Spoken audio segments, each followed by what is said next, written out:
আমরা ইয়েজিদের কবলে জর্জরিত, তার জুলুমে অত্যাচারিত হুসাইন, দয়া করে আপনি আমাদের কুফা আসুন, আপনার হাতে আমরা বাইআত গ্রহণ করতে চাই। আমরা ইয়েজিদকে খলিফা মানি না, আমিরুল মুমিনিন মানি না, আমরা ঈমান আমল জীবন বাঁচাতে চাই, আপনার হাতে হাত দিতে চাই। যারা ঝুমকে বলিয়ে সুবহানাল্লাহ। হযরত ইমাম হুসাইন রাদিয়াল্লাহু তাআলা আনহু মুখস্থ করা মৌলবি ছিলেন না। ইমাম হুসাইন রাদিয়াল্লাহু তাআলা আনহু নিজের যুগের বিশাল বড় একজন ফকিহ ছিলেন। যারা ঝুমকে বলো সুবহানাল্লাহ। মুজতাহিদ ছিলেন, গবেষণা করে ফতোয়া দিতে পারতেন, ততটা সক্ষমতা অর্জনকারী ব্যক্তির নাম ছিল ইমাম হুসাইন। ইমাম হুসাইন যেমন তেমন মুফতি ছিলেন না।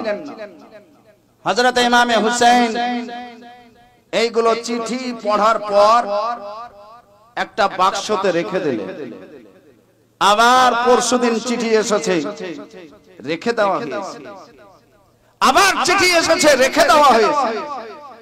ইমাম হুসাইন গবেষণা করছেন, আমার এই মুহূর্তে কুফা যাওয়া উচিত হবে না হবে না,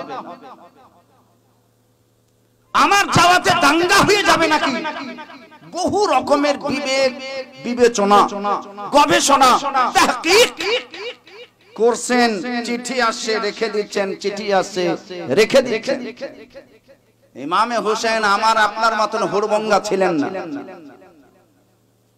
হযরত ইমাম হুসাইন রাদিয়াল্লাহু তাআলা আনহু এইভাবে চিঠি আসতে আছে, রাখতে আছেন,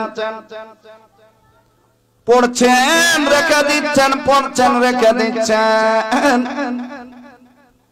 এর মধ্যে একটা চিঠি নবী মুস্তাফা, তিনি হলেন সাহাবী, তার নাম হলো নু'মান বিন বাশীর। বুখারী শরীফে হাদিসের রাবীগণের মধ্যে তার নাম লেখা রয়েছে। সেই নু'মান বিন বাশীর সেই যুগে কুফা নগরের গভর্নর ছিলেন। তারও সহি স্বাক্ষর করা আছে, তারও দস্তখত করা আছে। হুসাইন, আপনাকে শত শত চিঠি দেওয়া হলো, এখন পর্যন্ত আপনি আসলেন না। মনে হয় এজিদের ভয়ে আপনি আসছেন না। আমাদের ঈমান লুটে যাচ্ছে, আমরা দিনের দিন উৎপীড়িত হয়ে যাচ্ছি, আমাদের মাল আসবাব ছিনতাই হয়ে যাচ্ছে, জান চলে যাচ্ছে, প্রাণ চলে যাচ্ছে। হুসাইন, আপনি সুখে মক্কা শরীফে ইমামতি পেয়ে গেছেন, আপনাকে নবীর উম্মতের কোনো খেয়াল নাই।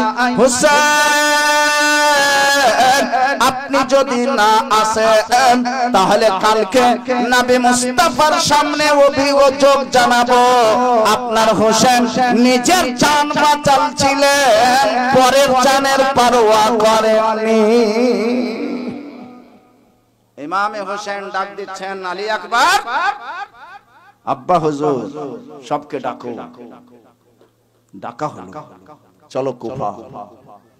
হঠাৎ করে হ্যাঁ কুফা যেতে হবে। আবাজান, আবার কুফা কেন যেতে হবে?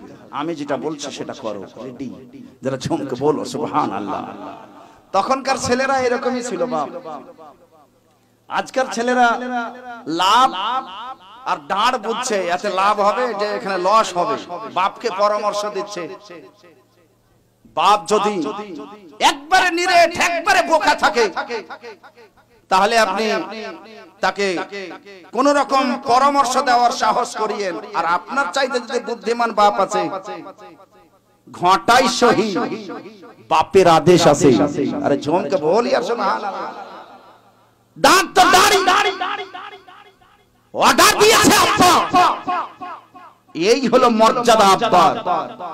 শরীয়ত হিসাবে ওর মর্যাদা হলো আব্বা। মা যদি বলে দেয় বিবিকে তালাক দাও, তখনই দিতে হবে, এই হলো মর্যাদা মায়ের। কোথায় আছেন আপনি? আরে কান খাড়া করতে হবে না, এই হলো মায়ের মর্তবা, যেটা বলবে সেটাই করে দিতে হবে।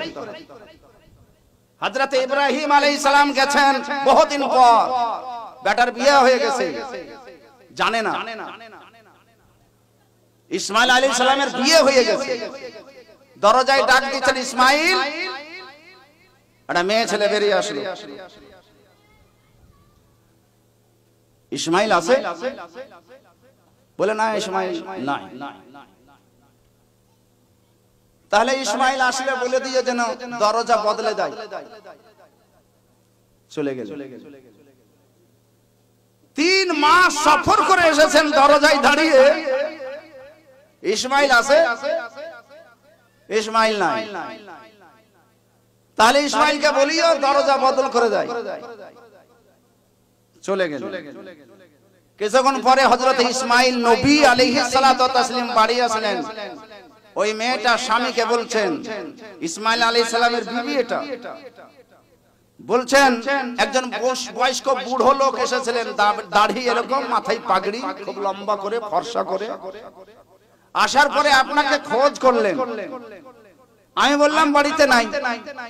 তা আমাকে বললে যেন দরজা বদলে দেয়।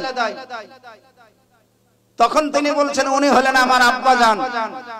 তোমার চরিত্র দেখার পরে বলেছেন দরজা বদলে দাও, মানে তোমাকেই বদলে দিতে বলা হয়েছে, 1 মিনিট দেরি করা যাবে না। প্রাণের বন্ধুগণ, আমার বাবার মর্তবা, মায়ের মর্তবা কিছু পারছেন না, কিছু না, একটা ঘর দিয়ে দিয়েছেন, 4টে ভাত দিয়ে দিয়েছেন, বিশাল বড় কথা। আরে এটাও কারো কারো নসিব হয় না। প্রাণের বন্ধুগণ আমার, বলে দেওয়া হলো কাসিম রেডি হয়ে যাও, আলী আকবর রেডি হয়ে যাও, জয়নুল আবেদিন রেডি হয়ে যাও। একটা জুবানে কথা নাই, আব্বা আবার কুফায় আমরা যেতে পারবো না, এত সুখ এখানে কেন দুকুড়াতে যাব, কেন তলোয়ারি ধরে মরতে যাব। ও আব্বার অর্ডার হয়ে গেছে, ঘোড়ায় রওনা হয়ে যাবে। যারা ঝুমকে বলিয়ে সুবহানাল্লাহ। সেই যুগটাই ছিল ইমানদারের যুগ, সেই যুগটাই ছিল ফার্মা বারদারের যুগ।